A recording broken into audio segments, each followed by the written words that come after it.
एक कहानी। एक घर में एक बेटी ने जन्म लिया। जन्म होते ही माँ का स्वर्गवास हो गया। बाप ने बेटी को गले से लगा लिया। रिश्तेदारों ने लड़की के जन्म से ही ताने मारने शुरू कर दिए कि पैदा होते ही माँ को खा गई मनहूस। पर बाप ने कुछ नहीं कहा अपनी बेटी को। बेटी का पालन पोषण शुरू किया। खेत में ही काम करता और बेटी को भी खेत ले जाता। काम भी करता और भागकर बेटी को भी संभालता।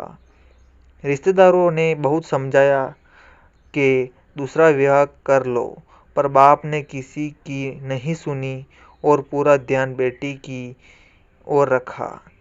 बेटी बड़ी हुई, स्कूल गई, फिर कॉलेज, हर क्लास में फर्स्ट आई।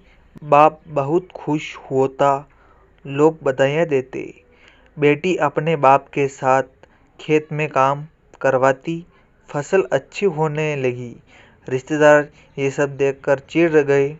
जो उसको मनहूस कहते थे वो सब चिढ़ने लग गए।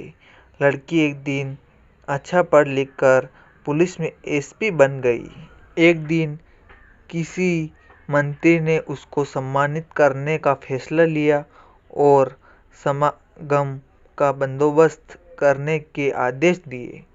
समागम उनके ही गांव में रखा गया। मंत्री ने समागम में लोगों को समझाया कि बेटा बेटी में फर्क नहीं करना चाहिए।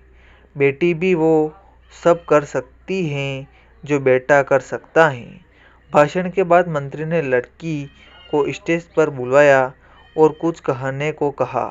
लड़की ने माइक पकड़ा और कहा, मैं आज जो भी हूँ अपने बाबुल पिता की वजह से हूँ, जो लोगों के ताने सह कर भी मुझे यहाँ तक ले आए। मेरे पालन पोषण के लिए दिन रात एक कर दिया। मैंने माँ नहीं देखी और न ही कभी पिता से ये कहा कि माँ कैसी थी, क्योंकि अगर मैं पूछती तो बाप को लगता कि शायद मेरे पालन पोषण में कोई कमी रह गई। मेरे लिए मेरे पिता से बढ़कर कुछ नहीं। बाप सामने लोगों में बैठा कर आंसू बहा रहा था। बेटी की भी बोलते बोलते आंखें भर आई। उसने मंत्री से पिता को स्टेज पर बुलाने की अनुमति ली। बाप स्टेज पर आया और बेटी को गले लगाकर बोला, रोती क्यों है बेटी? तू तो मेरा शेर पुत्र है। तू ही कमजोर पड़ गया तो मेरा क्या होगा? मैंने तुझको सारी उम्र हंसते देखना है। बाप बेटी का प्यार देखकर सबकी आंखें नम हो गई। मंत्री ने बेटी के गले में सोने का मेडल डाला। लड़की ने मेडल उतार कर बाप के गले में डाल दिया। मंत्री ने बोला, ये क्या किया? तो लड़की बोली, मेडल को उसकी सही जगह पहुंचा दिया। इसके असली हकदार मेरे पिताजी हैं। समागम में तालियां बज उठी। यह उन लोगों के लिए सबक है जो बेटियों को चार दीवारी में रखना पसंद करते हैं, पर ये फूल बाहर खिलेंगे अगर आप पानी लगाकर इन फूलों की संभाल करोगे।